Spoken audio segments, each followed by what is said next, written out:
Assalamualaikum warahmatullahi wabarakatuh. Jumpa lagi dengan saya di video kali ini. Saya akan menjelaskan tentang sumber-sumber energi serta energi dan perubahannya. Bagaimana kabarnya hari ini? Baik ya, alhamdulillah.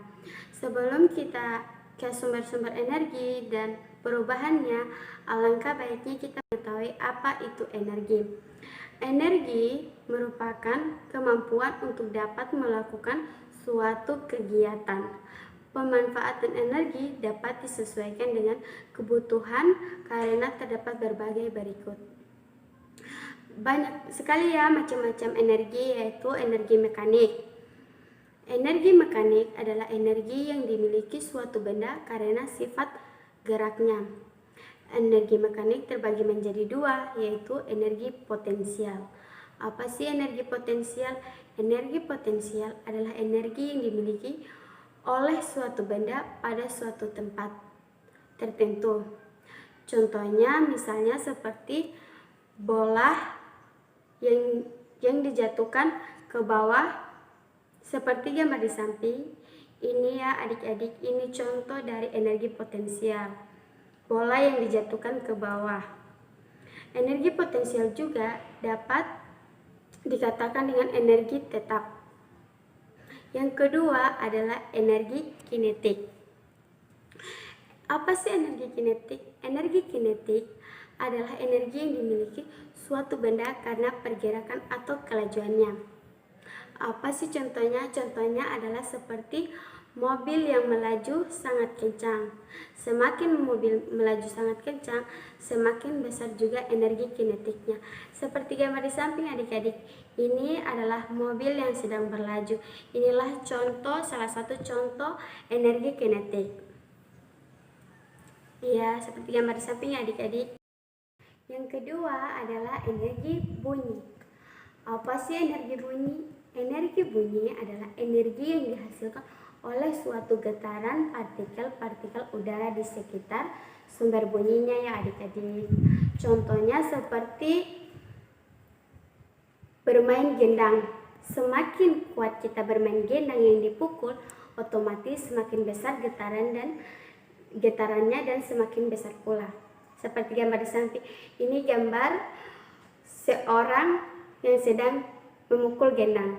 Ini salah satu contoh energi bunyi ya adik-adik. Semoga adik-adik bisa memahami energi bunyi itu apa dari contoh tersebut. Yang ketiga adalah energi panas. Apa sih energi panas? Energi panas juga bisa dikatakan sebagai kalor. Energi panas adalah energi yang terjadi karena pergerakan internal partikel penyusun dalam suatu benda. Energi panas contohnya adalah api. Seperti gambar di samping, ini adalah contoh dari energi panas. Yang dimaksud contoh energi panas adalah api. Seperti gambar di sampingnya adik-adik, ini yang dinamakan gambar api atau contoh dari energi panas. Yang keempat adalah energi cahaya. Apa sih energi cahaya? Energi cahaya adalah energi yang dihasilkan oleh gelombang elektromagnetik. Contohnya adalah ketika cahaya dari lampu. Seperti gambar di samping, ini adalah contoh dari energi cahaya, lampu yang menyala.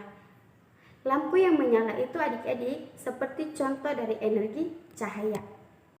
Yang kelima adalah energi kimia.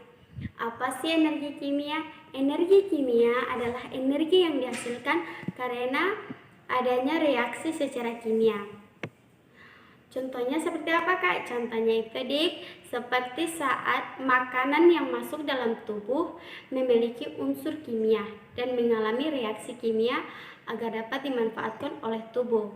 Seperti gambar di samping, inilah gambar seseorang yang sedang makan ya adik-adik. Karena makanan yang kita makan itu akan mengalami reaksi atau energi kimia. Karena untuk kebutuhan dalam tubuh atau untuk energi dalam tubuh agar kita dapat bertahan hidup untuk semangat begitu ya adik-adik. Seperti gambar di samping, Semoga adik-adik dapat mengerti energi kimia itu apa dari contoh tersebut yang kakak perlihatkan gambarnya. Yang keenam adalah energi nuklir. Apa sih energi nuklir? Energi nuklir adalah energi yang dihasilkan dari reaksi inti oleh bahan radioaktif. Energi nuklir contohnya adalah bom nuklir. Gambarnya seperti di samping adik-adik, ini yang dinamakan bom nuklir yang berasal dari energi atau salah satu contoh energi nuklir. Begitu adik-adik. Sekarang kakak akan menjelaskan tentang perubahan energi dari energi tadi. Yang pertama adalah energi kimia menjadi energi gerak. Contohnya seperti apa? Contohnya seperti makanan yang kita makan akan diolah melalui reaksi kimia menjadi sumber untuk beraktivitas. Seperti gambar di samping, inilah seseorang yang sedang makan. Pasti adik-adik pernah makan kan? Berarti adik-adik pernah mengalami energi kimia menjadi energi gerak. Pasti saya yakin adik-adik pernah makan karena adik-adik adalah makhluk hidup, memerlukan makanan. Yang kedua adalah energi listrik menjadi energi panas. Contohnya apa? Contohnya adalah menggunakan setrika untuk menggosok pakaian. Seperti gambar di samping, ini adalah seseorang yang lagi setrika baju untuk agar bajunya rapi. Pasti, saya yakin pasti adik-adik pernah melihat ibunya menggosok pakaian untuk pakaian adik-adik ke sekolah agar pakaian adik-adik rapi ke sekolahnya. Itu salah satu energi listrik menjadi energi panas ya adik-adik. Yang ketiga adalah energi listrik menjadi energi bunyi. Contohnya seperti penggunaan bel untuk menghasilkan bunyi. Mungkin di sini ada bel rumahnya adik-adik. Itu adalah salah satu juga contoh energi listrik yang menjadi energi bunyi. Karena bel itu kan menghasilkan bunyi. Seperti gambar di samping, ini adalah energi listrik menjadi energi bunyi, yaitu bel rumah adik-adik. Yang keempat adalah energi listrik menjadi energi gerak. Contohnya seperti apa adik-adik? Seperti kipas angin. Seperti gambar di samping, ini adalah kipas angin. Pasti adik-adik semua memiliki kipas angin yang di rumah kan? Itu salah satu contoh energi listrik menjadi energi gerak ya adik-adik. Seperti gambar di samping. Semoga adik-adik dapat memahami ya perubahan-perubahan yang kakak jelaskan tadi. Yang kelima adalah energi gerak menjadi energi panas. Contoh dari energi gerak adik-adik adalah apabila adik-adik pasti merasa kedinginan, apabila kita menggosok tangan kita lama-lama, maka adik-adik akan merasakan panas. Itu contoh energi gerak menjadi energi panas. Salah satu contohnya ya adik-adik. Yang keenam adalah energi cahaya menjadi energi kimia. Contohnya seperti pemanfaatan matahari sebagai bahan dalam proses fotosintesis. Seperti gambar di samping, inilah tumbuhan yang sedang berfotosintesis atau memasak makanan mereka. Karena apabila matahari tidak ada, maka tumbuhan tidak bisa berfotosintesis. Karena matahari adalah kompor dari tumbuhan untuk berfotosintesis atau memasak makanan mereka, begitu ya adik-adik. Itu perubahan-perubahan dari energi-energi tadi ya adik-adik. Semoga adik-adik dapat memahami lebih dalam tentang perubahan energi-energi atau memahami lebih jelas ya adik-adik. Semoga. Selanjutnya kakak akan menjelaskan sumber-sumber energi. Sumber-sumber energi yang kakak jelaskan tadi, sumber yang dimana energi itu berasal ya adik-adik. Yang pertama sumber-sumber energi itu yaitu matahari. Kenapa harus matahari? Karena matahari merupakan energi terbesar di bumi yang menghasilkan energi panas dan energi cahaya. Pasti adik-adik pernah melihat matahari kan? Pasti setiap hari pasti adik akan melihat matahari. Energi ini dapat digunakan secara langsung atau diubah menjadi bentuk energi lain melalui peralatan tertentu, misalnya melalui panel surya yang dapat mengubah energi matahari menjadi energi listrik. Seperti gambar di samping, inilah panel surya ya adik-adik, yang dimana panel surya ini dapat menjadikan atau dapat mengubah energi matahari menjadi energi listrik. Ini seperti gambar di samping adik-adik. Yang kedua adalah sumber energi. Yang kedua adalah air. Karena air merupakan sumber energi yang banyak digunakan dalam kehidupan sehari-hari. Air ini adik-adik pasti berguna sekali bagi makhluk hidup. Mau dari manusia, mau dari tumbuhan, mau dari hewan, pasti berguna sekali. Salah satu manfaat air adalah sebagai pembangkit listrik tenaga air atau PLTA. Seperti gambar di samping, ini adalah air sebagai pembangun listrik tenaga air yang dihubungkan dengan generator energi listrik dibangkitkan oleh air disebut energi hidroelektrik.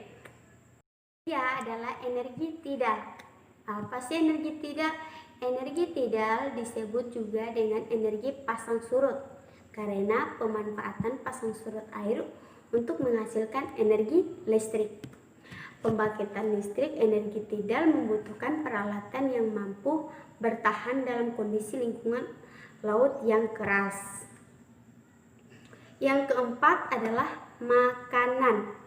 Kenapa harus makanan sih sumber-sumbernya? Karena makanan mengandung energi kimia yang digunakan sebagai sumber energi bagi makhluk hidup. Semua makhluk hidup adik-adik pasti membutuhkan makanan. Adik-adik juga pasti membutuhkan makanan. Energi yang terkandung pada makanan akan diproses dalam tubuh makhluk hidup hingga energi tersebut dapat digunakan untuk melakukan berbagai aktivitas. Kelima adalah energi hasil tambang bumi, misalnya minyak bumi, gas bumi, dan batu bara. Itu contoh dari hasil tambang bumi ya adik-adik. Energi hasil tambang bumi berasal dari fosil. Apa sih fosil? Fosil hewan atau tumbuhan yang telah lama tertimbun selama jutaan tahun, dan energi hasil tambang bumi banyak digunakan sebagai bahan bakar ya adik-adik. Keenam adalah energi nuklir. Apa sih energi nuklir? Energi nuklir merupakan energi potensial yang terdapat pada partikel di dalam nukleus atom. Di dalam inti atom terdapat partikel nuklir yaitu proton dan neutron. Kumpulan proton dan neutron tersebut memiliki massa yang lebih ketika benda dalam posisi terpisah melalui reaksi fusi atau fusi adik-adik. Mungkin itu saja penjelasan dari kakak tentang sumber-sumber energi dan perubahannya. Semoga dengan penjelasan kakak tadi dapat menambah ilmu adik tentang energi, sumber-sumber energi dan perubahannya ya. Semoga dapat menambah ilmu. Semoga dengan penjelasan kakak tadi dapat dimengerti dengan jelas ya, dan dapat dipahami. Saya dengan ucapan wabillahi taufiq walhidayah, wassalamualaikum warahmatullahi wabarakatuh. Jangan lupa ya like, comment, and subscribe, karena subscribe dari teman-teman dapat membantu saya atau memberikan saya semangat untuk membuat video-video selanjutnya. Assalamualaikum.